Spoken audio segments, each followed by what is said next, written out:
Olá, meu nome é Romerito Arcoverde, eu sou professor de História, sou natural de Bonança e de Jean Pinto, né, entre Bonança e Jean Pinto ali. E eu fiz um trabalho de mestrado, acabei em 2014, eu pesquisei os operários da cidade de Moreno, a fábrica, a vila operária e a vida dos operários da cidade de Moreno. E chegando perto do 11 de setembro, eu queria mostrar, talvez, uma reflexão sobre a história da cidade que passa pela razão de ser da cidade de Moreno, que são os operários do tecido da cidade, né? Então, o tema disso que eu preparei é assim, ó, para além de Baltazar Moreno, uma história do povo trabalhador que construiu a nossa cidade, né? Então, eu tirei aqui aquele que a gente sempre estudou, sempre que a gente sabe, né? Eu peguei aqui do site do colega de Léo, né? E lá tem uma página dedicada à história da cidade, que é muito legal para a gente entender o passo a passo da cidade, como foi que ela se formou. Então, essa coisa, né, do Arraial Catende, que se tornou a partir da chegada, da aquisição da Société Cotonnière Belge Brasilienne, a Vila Natã, a Vila de Morenos, até a emancipação política, de fato, e a independência de Moreno. Mas, para a gente dar essa tônica, né, uma história do trabalhador, eu digo a vocês, né, a história de Moreno ela passa pela história dos operários. A cidade de Moreno é uma cidade construída por uma fábrica belga e inglesa, mas sem o trabalhador, nada funciona. A gente está no século XXI, muito do mercado de trabalho é feito por máquinas. No início do século XX, a força da mão de obra ela precisava de muitos trabalhadores, precisava de muitas pessoas, precisava de homens, mulheres para mover a fábrica. Então, nesse sentido aqui, eu vou apresentar um pouco da história de Moreno a partir do viés do trabalhador. Se liga aí. Isso aqui é uma carta que eu peguei do acionista brasileiro, o João Lemos Vasconcelos. Olha o que ele está dizendo, idealizando, né? Criação minha, a Société Cotonnière foi por mim planejada e promovida, sendo adaptada e organizada no tocante à Europa pelos Mr. Free. Meus trabalhos preliminares para a sua organização começaram em agosto de 2005. Moreno foi escolhido, foi pensado para sediar essa Société Cotonnière. O João Lemos Vasconcelos ele teve uma participação muito grande nisso, né? Foi ele que escolheu o engenho de Catende para fazer a fábrica. Tinha a ferrovia, passava por ali. Tinha a estação ferroviária. Tinha um rio, o Rio Jaboatão. Não era tão longe da cidade de Recife. Em outros lugares já existia fábrica nesse sentido, como Camaragibe, como Paulista. Então foi escolhido ali por uma série de fatores o engenho Catende. E aí, ó, em 1905 começou a se pensar, em 1907 já tinha as construções já tinham começado, mas em 1910, como relata aqui o Diário de Pernambuco, em 14 de maio de 1910, é um jornal de grande circulação no Brasil, pernambucano, diz assim, ó, uma grande fábrica, o antigo engenho Catende, ao pé da estação do Moreno, município de Jaboatão, está hoje se transformando em próspera povoação, com 450 casas e 58 em construção, sendo boa feira e regular comércio. Ali está ali o início de uma cidade, avultando acima da casaria, da verdura, da vegetação luxuriante, alta chaminé, da vermelha, da fábrica, tecidos, por aí vai. 450 casas já existia na Fundação do Moreno. Então, essas casas, a fábrica, padrão fábrica com vila operária no interior, ele foi definido desde sempre pelos organizadores e foi escolhido, sim, a dedo o lugar e foi feito aqui. Então, Moreno, ele estava surgindo. Claro que a história de Moreno remete, né, remonta ao passado colonial, o passado dos engenhos de açúcar, né, a palavra Moreno vem dos irmãos Moreno, né, e vai dar o nome à nossa cidade. Mas isso aqui é o início, é o pontapé da nossa cidade. E aí eu quero apontar para como foi que começou a nossa cidade, né? Assim, a fábrica chegou, tal, implementou aqui, construiu a vila e tal. Mas quem que constrói o tecido dentro da fábrica? Quem que constrói a cidade? quem vai habitar as ruas? Se não o povo, se não o trabalhador. E aqui eu fiz um levantamento, esse levantamento aqui está na minha dissertação do mestrado. Eu fiz um levantamento a partir das fichas de cadastro operário de 1910. Pessoas que chegaram em Moreno. E eu percebi que em 1910, 416 pessoas vieram de Pernambuco. Essas que vieram de Pernambuco, essas 416, grande parte é da Zona da Mata, o que quer dizer que eram trabalhadores, né, que viviam na Zona da Mata, Moreno e Redondeza, e que com a notícia da fábrica eles foram para lá, para a cidade, para aquela vila que estava surgindo. Gente, é muito importante pensar também que 1910 é o início do imediato pós-abolição. Então, assim, a gente está criando um novo lugar de trabalho, pautado no trabalho assalariado, trabalho na lógica da fábrica. Então, isso aqui, certamente tinha muitos ex-escravos aqui no meio. Se você pensa o fim da escravidão em 1888, em 1910, era o início de um mundo que vinha se descortinar no Brasil, onde o trabalho compulsório escravo ele estava dando lugar ao trabalho assalariado. Então, certamente, essas pessoas, a gente pode dizer isso com mais ênfase, né, porque a Zona da Mata era um lugar onde tinha muito mais mão de obra escrava, mas em outros lugares também tinha, né, no Agreste, Sertão, mas enfim. Mas na Zona da Mata havia o grosso desses trabalhadores, que poderiam ser livres, e aqui a gente está presumindo, né, a partir de leituras outras, que grande parte também desses trabalhadores eram escravos, tinham sido escravos. Mas chegou gente de outros lugares também, ó, de Alagoas, Ceará, Rio Grande do Norte, a mão de obra mais qualificada, ela veio de fora, tem gente aqui da Rússia, da Holanda, da Inglaterra. Em 1920, esse fluxo migratório ele continua. Né? Ele cresce muito de Pernambuco, porque é o seguinte, né? A maior parte das pessoas que vinham para cá vinham com famílias. Eles vinham, é uma migração familiar. Então, dentro da fábrica, tinha a vila, então quase todo mundo da casa trabalhava, desde criança até idosos. Então a gente está falando do início de Moreno, que é a partir dessa migração operária, desse trabalho operário que vai se construir a cidade de Moreno. Construção da vila, da fábrica da vila e do núcleo urbano. Ó, uma entrevista que eu fiz aqui, né? Meu pai era agente, tinha sítio, ele trabalhava como agricultor, trabalhava no sítio, tinha tudo no sítio, tudo. Tudo que você imaginar, só não tinha corpo. E minha mãe também comprava verdura, plantava e criava os bichos dela, cabra, galinha, peru, o sítio era dele, era arrendado à fábrica, o sítio da fábrica. Em 1922, a fábrica construiu o mercado. O mercado até hoje está em pé lá, passou por uma reforma ultimamente. Esse mercado, ele se via, né, para um entreposto comercial que parte dessas famílias operárias também plantavam. Então, a fábrica incentivava esse tipo de comércio, esse tipo de atividade, como uma forma de fazer a economia circular e ter uma feira mais ampla dentro da cidade. As moradias, existe uma discussão dentro da história de a casa de taipa sendo substituído pela casa de alvenaria. E a vila operária significava isso, né? Casa de alvenaria, uma casa mais higiênica. Só que, já nos primeiros anos, eu estou falando aqui em 1942, né, o Jornal do Comércio, 1942, ele já diz assim, já o problema de moradia que já vai se apresentar em Moreno. Então, a vila da fábrica, ela não vai dar conta, já no final da década de 30, né, e década de 40, da quantidade de pessoas que existia dentro da fábrica, que estava permeando ali o mundo de Moreno. Pode o solo de um município pertencer exclusivamente a um único proprietário? E este proibir que se construa na cidade? É o caso de Moreno.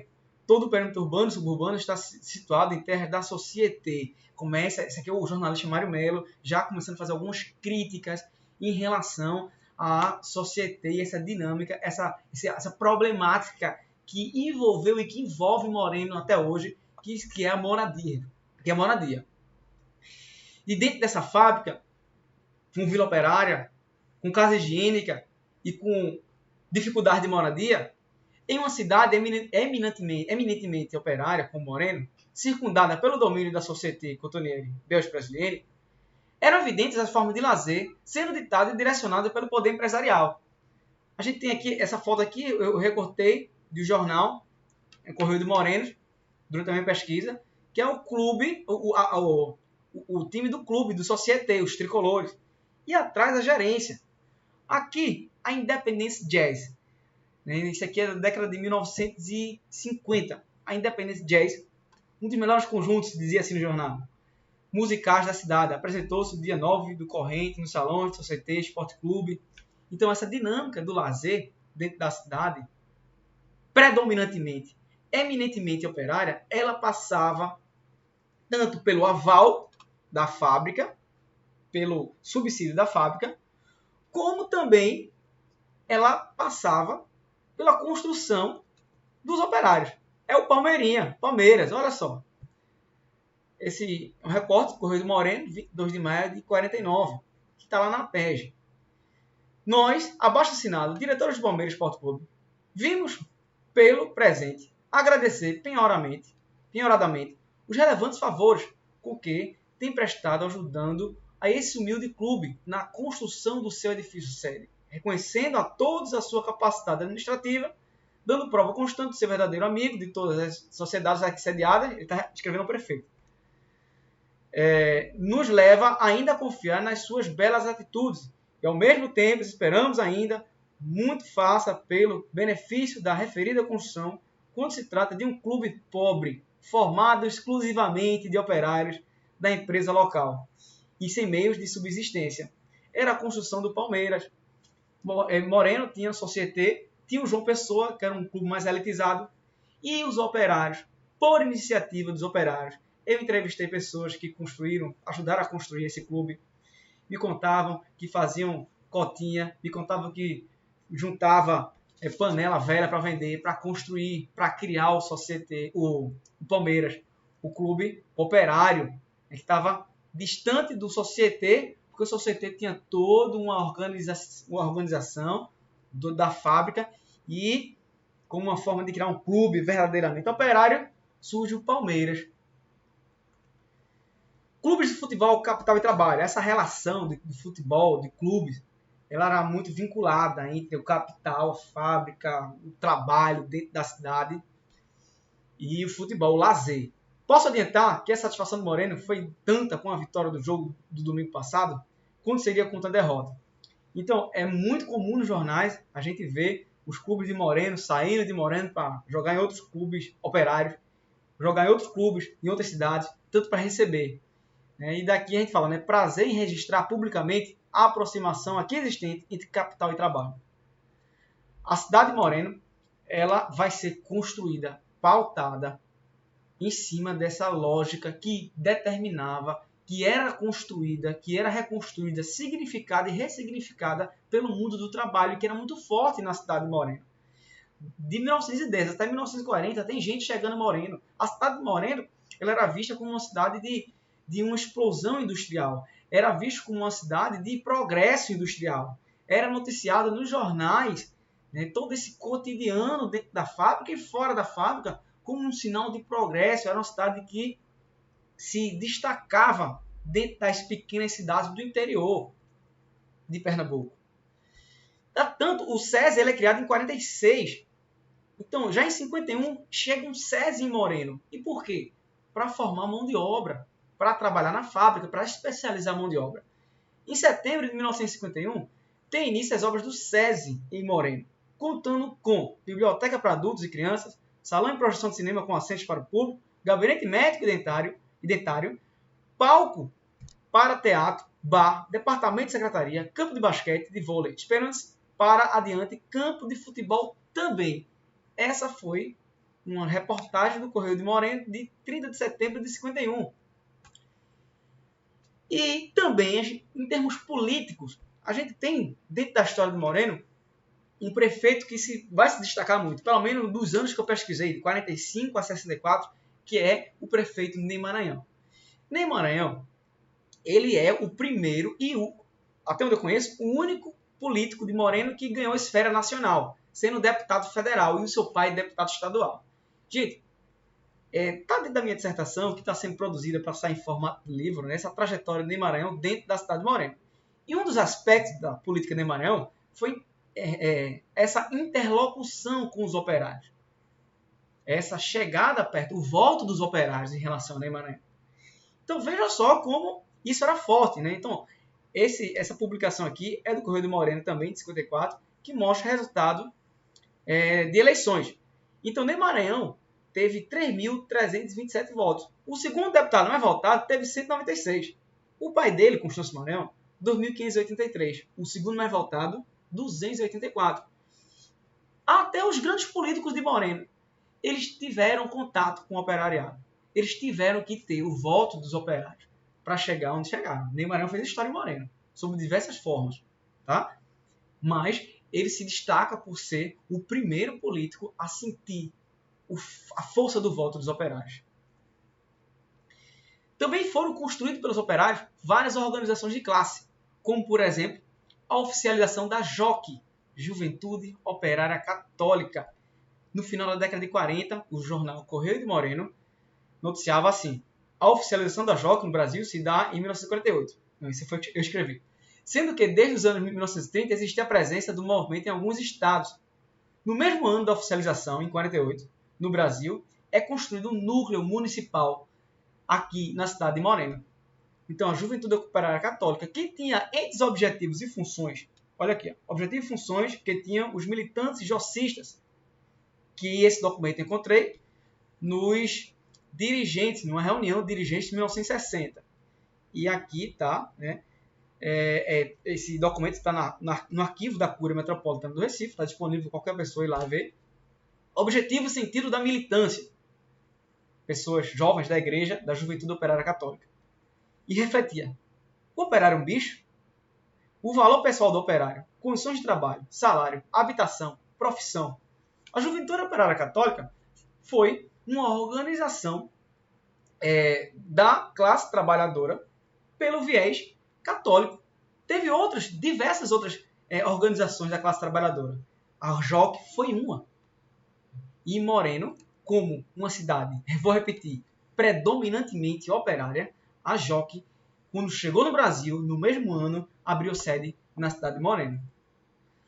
E existem outras formas de organização operária que eu pude pesquisar também, como, por exemplo, em 54, nasce a Cooperativa de Consumo dos Empregados e Operários da Fábrica do Moreno, LTDA, com o propósito de minorar o alto preço dos alimentos e fazer com que os operários pudessem comprar com mais facilidade gêneros de primeira necessidade. Surgiu com 50 sócios, 50 associados, passando já no ano seguinte 250 sócios. Notícia do Correio de Moreno, de 1955. Outra, que ainda existe na cidade de Moreno, é a Sociedade Beneficente Amor e Trabalho. Surgiu em 1957, que tinha encontrado esforços titânicos, assim aparece no jornal, a fim de encontrarem uma maneira de minorar o sofrimento e resolver a situação dos menos favorecidos da sorte, na hora mais necessária, a hora da morte, a qual é a assistência médica e funerária. São organizações de classe sendo criadas para tentar melhorar a vida da classe trabalhadora. E Moreno não era uma coisa exclusiva de Moreno. A classe trabalhadora do Brasil inteiro construiu pautas, construiu modelos e agendas de melhoria e de luta por direitos, como, por exemplo, na greve têxtil de 1952. Em janeiro de 52, os operários em comissão montaram 2 propostas para a fábrica. Em 1950, a troca da gerência inglesa para a gerência belga. E há uma mudança administrativa na fábrica que os operários vão começar a questionar, porque vai prejudicar o salário dos trabalhadores, vai prejudicar a vida dos trabalhadores. E trabalhador, ele tem uma pauta definida, ele pensa, ele constrói, ele resiste. Dentro da cidade de Moreno, a greve de 1952, a primeira seria a pauta, né, a de trabalhar 48 horas por um aumento de 100%. A segunda de trabalhar as horas necessárias, contanto que as 48 horas a mais, as horas excedentes, tivessem um aumento de 30%. É um conjunto de modificações que vai receber também um conjunto de propostas que essa greve de 52 vai se juntar à greve chamada greve dos 52 mil, dos 32 mil, as greves têxtil de Moreno e outros tecelãos de Pernambuco, outros sindicatos de Pernambuco. Uma cidade de resistência. Olha aqui esse cartaz aqui que eu encontrei no prontuário da SSP, que está disponível no acervo do DOPS. Companheiros, operários e operárias de Moreno, a miséria nessa empresa está aumentando dia a dia para vocês. Os belgas enriquecendo cada vez mais à custa da exploração desumana que vem empregando com o apoio do governo das classes dominantes. É a pauta da luta de classe tendo esse reflexo dentro da cidade de Moreno. Então, você tem aqui, da década de 50, década de 60, você vai começar a ter a desagregação e a crise do sistema têxtil. E essa crise do sistema têxtil ela vai levar a uma piora da qualidade de vida da classe trabalhadora, pelo menos aqui em Pernambuco e no Nordeste de forma muito forte. E em Moreno, os operários começaram a dizer assim, e agora? O que é que a gente vai fazer? A gente não pode ficar na miséria, a gente não pode ficar receber o pato disso tudo, né? Então, houve muita resistência, até porque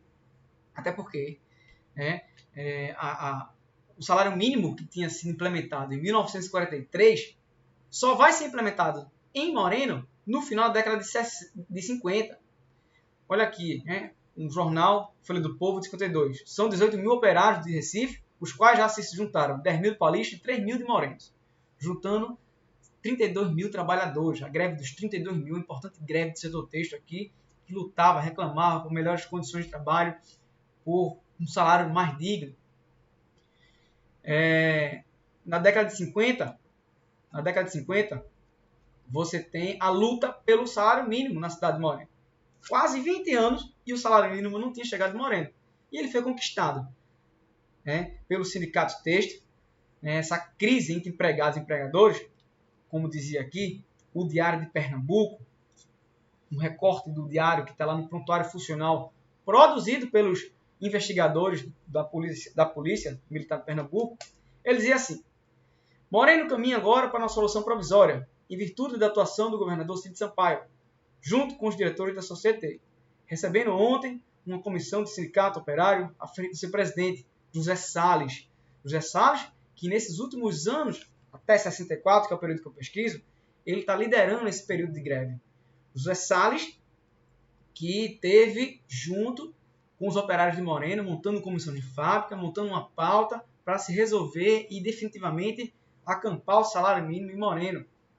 E essas lutas, minha gente, que foram construídas pelos operários por melhores condições de vida, elas tiveram, até onde eu pude notar na minha pesquisa, que se encerra em 64, o seu arrefecer, a sua um fim, não definitivo, mas um ponto final ali de uma forma muito autoritária a partir do golpe de 64.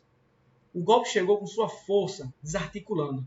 Teve muito operário que foi preso, muito operário que morreu, muito operário que foi torturado, muito operário que, por lutar por boas condições de trabalho, por salários dignos, eles foram presos, torturados, expulsos, sumiram, tendo como vetor principal o Estado que fez isso. Porque na época se falava muito de quem que fazia isso era comunista. Todo mundo que fazia greve ou reivindicava trabalho era tido como comunista. Então, essa aqui, um pouco dessa trajetória operária de Moreno.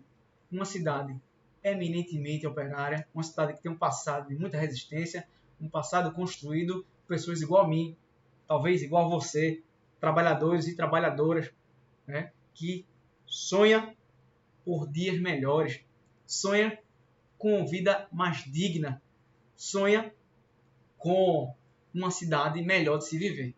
Tá? Isso aqui é um grande resumo da minha dissertação de mestrado, que tem isso e muito mais coisa, isso que eu falei de forma bem explicada, de forma bem ampliada, que vai sair em formato de livro o ano que vem, como assim espero, pela editora da Universidade Federal Rural de Pernambuco. Certo? Então é isso aí. Viva a cidade de Moreno, a cidade operária, a cidade que tem como lema não só amor e trabalho, mas o trabalhador. Homens e mulheres que construíram a nossa cidade e que tocam até hoje nossa cidade. Porque não existe sociedade sem trabalhador. Um forte abraço.